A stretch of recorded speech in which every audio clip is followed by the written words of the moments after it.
সাথে যাইবো এটা কি কাকে সাথে যাইবো? হ্যাঁ দেখেন এই এত টাকা পয়সা অর্থ সম্পদ সাথে আমার যাবে না, তাহলে আমি কার জন্য কি কাজ কামাই করছি ভাই? তখন বলতেছে যে উসমান বলতেছে যে ভাই তুমি তো সাথী ভাই, ভাই দিনের জন্য কাজ করতে হবে। আল্লাহ তাআলা কবরের প্রথম রাত্রটায় তোমার লাশ থাকবে, তুমি থাকবে, কবরে একা থাকবে, তোমার বুঝি সুন্দর ঈমান ও আমল থাকে, এর দ্বারা আল্লাহ তাআলা তোমাকে জান্নাতের খান বানায় দিবে। সুবহানাল্লাহ না দিবে না?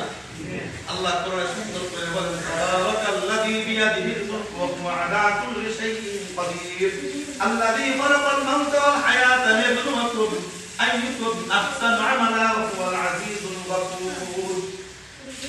সবাই মুসলিমের বুজুর্গ, আমি একটা কথাই বলবো, আল্লাহ তাআলা এই দুনিয়ার জমিনে মানুষ পাঠাইছেন, আমরাও মানুষ, আপনিও মানুষ, 50 বছর যারা আগে ছিল তারাও কি মানুষ, তারাও মানুষ। তাহলে পার্থক্য একটাই, তারা আমাদের চাইতে আরো বেশি আমল করতো, বেশি আমলওয়ালা ছিল। কথা বলেন ঠিক কি না? ও ভাই কবরের যে জায়গাটা এই চতুর্পাশে আপনি একটু হাঁটবেন, নীরবে হাঁটবেন আর চিন্তা করবেন আমি আর 100 বছর থাকি, 100 বছর পরেও তো আমার কবর হবে, হবে না? না আরো বেশি বাঁচবেন? এখন যে জমানা 70 বছর হাইয়েস্ট, 80 বছর, এর বেশি কেউ যাইতে পারে না। না পারে? না পারে?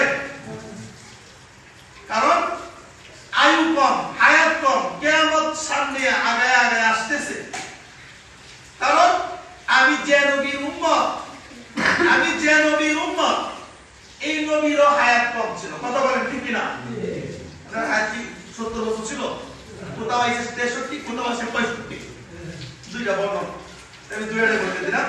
তাহলে উনার যেহেতু উনার উপরে আমার আর দিব না, না দিয়ে, তাহলে সময় কম, হায়াত কম, এই নবী আমার জন্য আপনার জন্য হায়াত চাই আনছে, বলেন সুবহানাল্লাহ। হায়াতের থেকে আমলের সংখ্যা আরো বেশি আনছে, বলেন সুবহানাল্লাহ।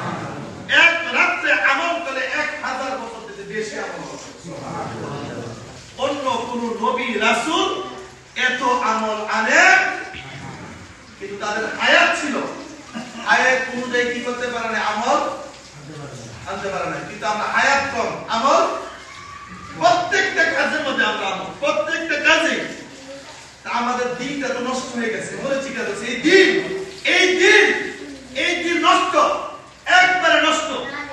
এই দিনের মধ্যে ঢুকে না কুরআন, এই দিনের মধ্যে ঢুকে না হালাল, এই দিনের মধ্যে ঢুকে না কি কোনো কিছুই কুরআন হাদিস, ঢুকে না আমল।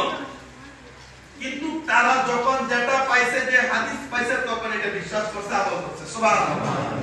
আমি আপনাকে কি বলতে, আমার আপনার যে আমল যদি চিন্তা হয়, ফিকির করি, চিন্তা করি, ফিকির করি, রাতে গভীরে মাশওয়ারা করি, তাহলে দেখবেন সারা দিনের আমল কত। ফজর থেকে এশা পর্যন্ত যাবেন, যে আমি ফজর থেকে এশা পর্যন্ত আমি 5 ওয়াক্ত নামাজ, যোহর কি পড়ছি, আসর কি পড়ছি, মাগরিব, এশা, এর ভিতরে আমি আর কি কি গুনাহ করছি। মানলাম 5 ওয়াক্ত নামাজ আমার দ্বারা পড়া হয়, এর ভিতরে আমি কি কি গুনাহ করছি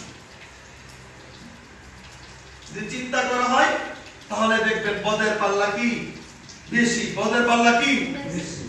আর আল্লাহর প্রতি সময় বেশি দিবেন নাকি নিজের প্রতি সময় দিবেন? হায়াত যেহেতু কম, সময় যেহেতু কম, তাহলে সময়ের কি দিতে হবে, মূল্য দিতে হবে। এখন আমরা সময়ের মূল্য যদি না দেই, এই বৃদ্ধ বয়সে দেখবেন অনেক মুরব্বী আছে, আপনারা মসজিদে আছেন, অনেক মুরব্বী আছে, আইতে পারে না, সুস্থ মুরব্বী আছে না, লাগা আসতে পারে না, মনে করবেন যে তারাও দেখবেন সময় হয়তো কম দিছে। আমরা দিই 2টা সেজদা, তারা দেয় 1টা সেজদা, মুসল্লি এরকম হয় না? কারণ শরীরে এখন কি নাই, ওই শক্তিটা কি নাই, নাই। একসময় আমার ওই শক্তিটা কমে যেতে পারে, কিন্তু থাকতে সময় যুবক অবস্থায় শরীরে এরকম শক্তি আছে, যৌবন আছে, মেধা শক্তি, ধ্যান শক্তি, যারা হুজুরে যারা বলবো এই কথাটা আমল করি, সঙ্গে সঙ্গে ব্রেনে ঢুকে আমল করি, সাহাবীরা এই করতো। আর যখন আপনি ও কিছু হয়ে যাবে, তখন আর আমি যখন দুইটা সেজদা দেব তখন আপনি আল্লাহ কি দুর্বল হয় না মুসল্লিরা, তখন আমরা দুইটা মারি কেন একটা দিতেছি, আমরা উঠে পড়ি আর একজন মুসল্লি উঠতেছে, কেন? দুর্বল হয়ে গেছে। কি হয়ে গেছে? ও কিছু হয়ে যেতেছে, দুর্বল হয়ে যেতেছে। কেন? এই সেজদা এখন ওই রকম তৃপ্তিবিরা দিতে পারে না, না পারে? এখন যে সেজদাটা দিতে পারবেন আল্লাহর জমিনে, ওই সেজদাটা কি 50 বছর পরে পারবেন? না, পারতেন না। কেন পারতেন না? শরীর অবস্থা দুর্বল হয়ে যাবে।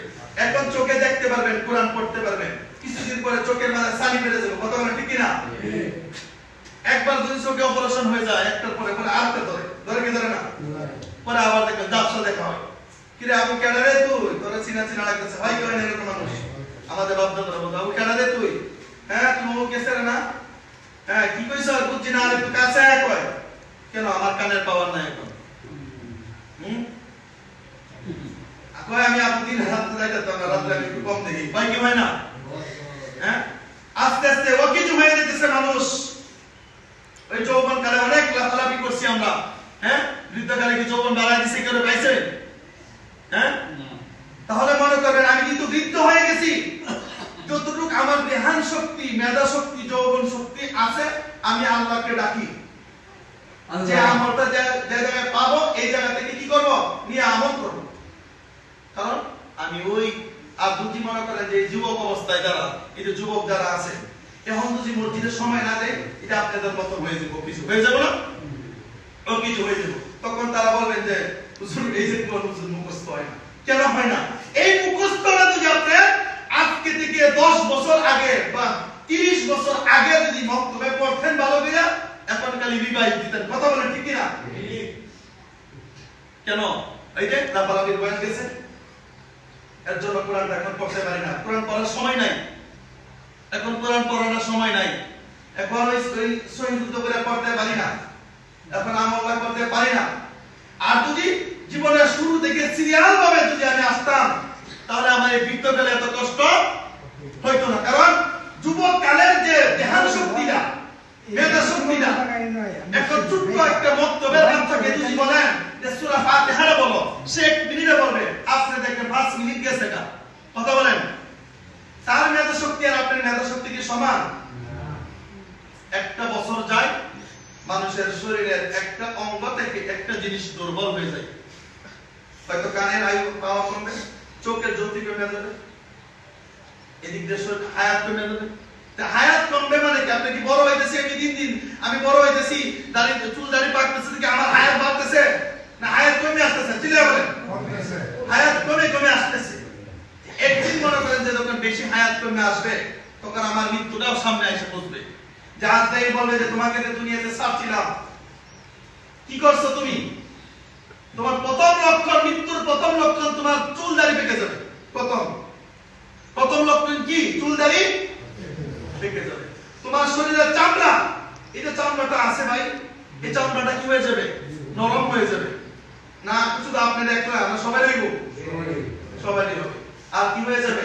যে তুমি আগের মতো আর কি করতে পারবে না, আগে উঠাইতে পারতা, এনো যারা উপস্থিত আছেন খেতে কামারে কাজ করেন, এক মন চাল উঠাইছেন না মাথায়, এখন পারবেন?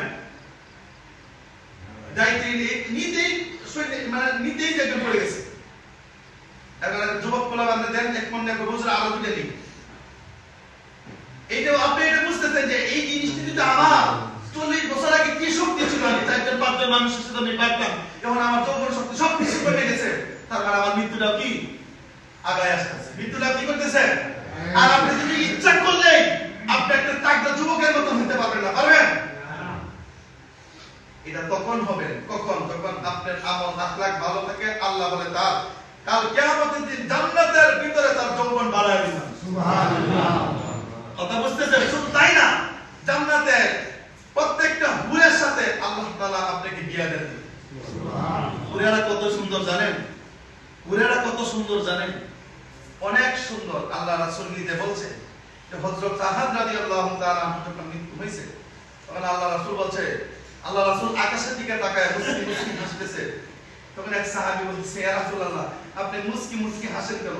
তখন সাহাব রাদিয়াল্লাহু তাআলা শাহাদাত বরণ করেন। ঘটনায় মসজিদে বলছি হয়তো, পরে বলতেছে যে হুরেরা, একদল হুরেরা এসে আমাকে বলতেছে, আল্লাহ রাসূল